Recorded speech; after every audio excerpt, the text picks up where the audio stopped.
Masih bersama saya Budiman Tanrujo di satu meja The Forum. Kembali ke Mas Yudi Purnomo. Mas, sebetulnya Anda udah tahu bahwa Anda termasuk yang 51 atau yang 24 yang tidak bisa dibina lagi? Ya, saya tidak mengetahui apakah saya termasuk yang 51 atau 24, tetapi yang pasti saya termasuk yang 75, tidak memenuhi syarat. Yang kemudian saya pun harus menyerahkan tugas dan tanggung jawab saya selaku penyidik kepada atasan. Tapi menurut Anda, kenapa sih kemudian Anda refleksi Anda telah mengikuti banyak serangkaian tes, kemudian Anda menjadi tidak lulus? Kalau saya pribadi, saya tidak mengetahuinya ya, karena sampai saat ini ya saya belum mendapatkan hasil saya seperti apa. Tidak pernah dijelaskan ternyata tidak memenuhi syarat karena ini dan ini.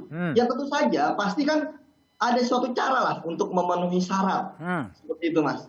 Anda masuk di KPK tahun berapa, Yudi? Saya masuk tahun 2007 sebagai angkatan kedua di Angkatan KPK. kedua Indonesia memanggil. Betul. Tes-tes semacam ini pernah Anda terima juga? Tesnya waktu itu lebih banyak ke kompetensi, kemudian psikologi dan lain sebagainya. Kemudian kita juga saya dididik di suatu instansi militer selama 3 bulan lebih. Seperti itu. Dididik di instansi militer itu ngapain? Banyak yang kita lakukan ya. Termasuk kita berikan pelatihan tentang bela negara juga ada. Diberikan pelatihan tentang hukum dan lain-lain. Istilahnya seperti saya sampaikan bahwa kami pegawai KPK itu kan tahunya hanya dari rumah, kemudian ke kantor kerja gitu kan, berantas korupsi, nggak tahu yang lainnya gitu. Sekarang apa sih kekuatan besar yang terjadi sehingga Anda harus termasuk kelompok yang tersingkir dari KPK? Ya, kalau kita lihat nama 75 itu, kita bisa melihat ya nama-nama orang yang sudah memberantas korupsi negeri kita. Bahkan Bang Novel sendiri sudah mengorbankan matanya dan dihargai oleh Malaysia gitu kan, dapat penghargaan gitu kan, langsung diberikan oleh Pak Mahathir. Ada juga Pak Koko yang dia mendapatkan bintang penghargaan dari Presiden. Nah, kami tidak mengetahui karena kami kan orang hukum gitu ya, kami harus bicara. Tapi pertama, ada perintah undang-undang seperti dikatakan oleh Pak Asrul gitu kan. Kemudian yang kedua, diperkuat dengan Mahkamah Konstitusi putusannya. Kemudian yang ketiga, Pak Jokowi pun sudah memberikan arahan.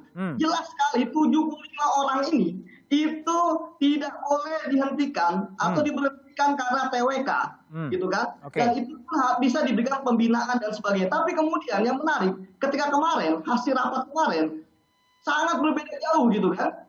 51 diberhentikan gitu kan, 24 itu juga belum tentu jadi ASN gitu kan, diberikan diklat tapi dites lagi. Jadi saya pikir ini kok kayak bermain-main dengan arahan dari Bapak Presiden seperti itu. Baik, Bung Arsul. Jadi Anda sebagai legislator dan termasuk yang merancang revisi Undang-Undang KPK, apakah memang ada kekuatan besar lagi di luar Presiden dan Mahkamah Konstitusi sehingga putusannya menjadi begitu?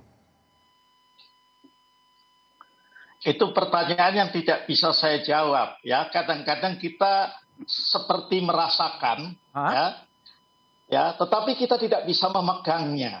Yang dirasakan apa? Nah, saya tentu tidak ingin mengembangkan kan karena ini kan kemudian berkembang rumors macam-macam.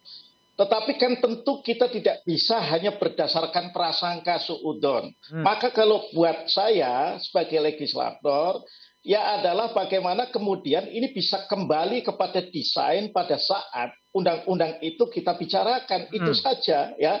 Itu jadi kita jangan kemudian mengembangkan apa ini ada kekuatan besar lainnya di luar presiden dan lain sebagainya. Itu. Bung Zainal Arifin, jadi gimana kalau tadi arahan presiden ditafsirkan berbeda, sebenarnya apa yang terjadi? Iya, saya sih tidak tahu juga ya, karena kalau kita baca bunyi aturan hukum, artinya kalau kita menggunakan penafsiran letterless, jelas ada perbedaan antara alih dengan seleksi ya. Di situ jelas pasalnya mengatakan dapat dialihkan gitu, bukan seleksi. Yang kedua, jelas kita bisa mengatakan bahwa saya bisa bicara soal putusan MK itu kan tergantung teorinya Pak, mengikatnya itu pada sampai mana, apakah hanya ratio desidendi atau hanya putusannya saja, ya itu ada perdebatan. Tapi sebagian para ahli hukum mengatakan rasio desidendi itu juga sama mengikatnya dengan putusan. maka kalaupun dia berada di wilayah pertimbangan, dia sama mengikatnya dengan putusan. Yang ketiga, harus kita ingat bahwa ada namanya penafsiran secara kontekstual. Jadi konteksnya ketika dibuat undang-undang itu maksudnya apa. Dan di situ jelas undang-undang tadi sudah disampaikan oleh Pak Arsul, ya jelas maksudnya adalah alih, bukan seleksi.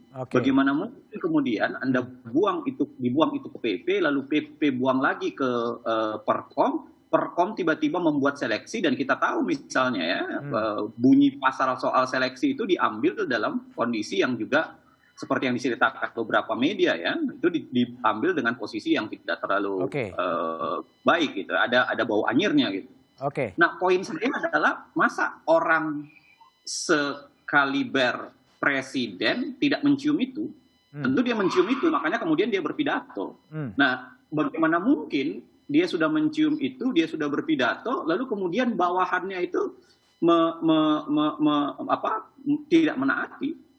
Itu menurut saya memang sulit diterima secara akal sehat. Baik, Pak Supranawa, kembali Pak Supranawa. Tadi kritik dari Uceng dan Pak Arsul mengatakan ini kan sebenarnya alih status, bukan seleksi. Nah, kok tiba-tiba seleksi ini datangnya dari KPK, dari BKN, atau dari mana? Saya sampaikan, Pak. Saya baca ya, pasal 24 ayat 3. Dari Undang-Undang 19 2019 tentang perubahan kedua Undang-Undang KPK. Ketentuan mengenai tata cara pengangkatan pegawai KPK dilaksanakan sesuai dengan ketentuan peraturan perundang-undangan. Itu pasal 24. Pasal 69 yang tadi Pak Arsul singgung, dan pasal 69B ya. Pada saat undang-undang ini berlaku dan seterusnya, pegawai bla bla bla dapat diangkat sebagai pegawai ASN sepanjang memenuhi ketentuan peraturan perundang-undangan. Pasal 69C, C besar, sama. Cuma yang 69B itu berlaku untuk penyelidik dan penyidik. 69C itu berlaku untuk pegawai KPK yang lain. Jadi dapat diangkat sebagai pegawai ASN sepanjang memenuhi ketentuan peraturan perundang-undangan. Nah, ketentuan peraturannya mana? Ada di PP 41. PP 41 tidak cukup detail, diatur, diperintahkan untuk menerbitkan peraturan komisi yang menjadi Perkom nomor 1. Jadi kita semuanya dasar hukumnya jelas. Dasar hukumnya jelas. Baik, Pak Arsul, sudah jelas dasar hukumnya atau hukumnya yang nggak jelas sebetulnya yang terjadi? Ya, jadi kan ini sudut pandang memahami undang-undangnya yang berbeda. Nah, Pak Arsul kan yang buat sekarang. Kalau kami yang kan begini, undang-undang itu kemudian menjadi norma. Itu kan bukan kemudian norma itu ditulis tanpa katakanlah perdebatan, tanpa kesepakatan. Ya, karena undang-undang itu adalah lahir dari sebuah proses politik. Ya, sebagai produk hukum yang lahir dari sebuah proses politik. Ada perdebatan-perdebatan, ada pembicaraan di sana. Nah, ini yang tadi kalau Bung Uceng katakan itu mesti harus dilihat juga dalam menafsirkan undang-undang, dalam menerapkan undang-undang. Ya, original intent-nya itu apa sih? Itu perlu melihat original intent itu ya. Nah, bahwa kemudian dalam pelaksanaannya itu harus sesuai dengan ketentuan peraturan perundang, ya tentu kita ini negara hukum kok, begitu ya. Nah, sebetulnya ketika kalau ini dikaitkan dengan original intent dalam pandangan saya, syarat harus taat Pancasila, Undang-Undang Dasar Negara Republik Indonesia tahun 1945, patuh sama pemerintah yang sah dan lain sebagainya itu, ya, itu bukan sesuatu yang salah. Tetapi kalau kemudian itu diukur baik secara kualitatif maupun kuantitatif, ya, kemudian hasilnya kurang, ya, hasilnya masih kurang, maka dilakukan pembinaan. Ya, bukan kemudian orang itu menjadi berhenti atau diberhentikan. Disitulah perbedaan sudut pandang itu. Jadi lain-lainnya seperti yang disampaikan harus sesuai dengan undang-undangnya, tidak ada masalah. Tetapi kemudian output akhirnya itu yang harusnya dikaitkan dengan original intent. Itu. Oke, baik. Saya akan ke Prof. Asra ya. Prof. Asra kan pernah ketemu Presiden Jokowi ketika revisi Undang-Undang KPK itu akan diajukan ke DPR. Tapi kemudian sekarang Presiden Jokowi juga kemudian mengatakan lagi bahwa jangan sampai ini dijadikan alasan untuk memecat. Nah, ini sebagai gimmick atau sebagai apa? Tapi jawaban Prof. Asra setelah jeda berikut ini.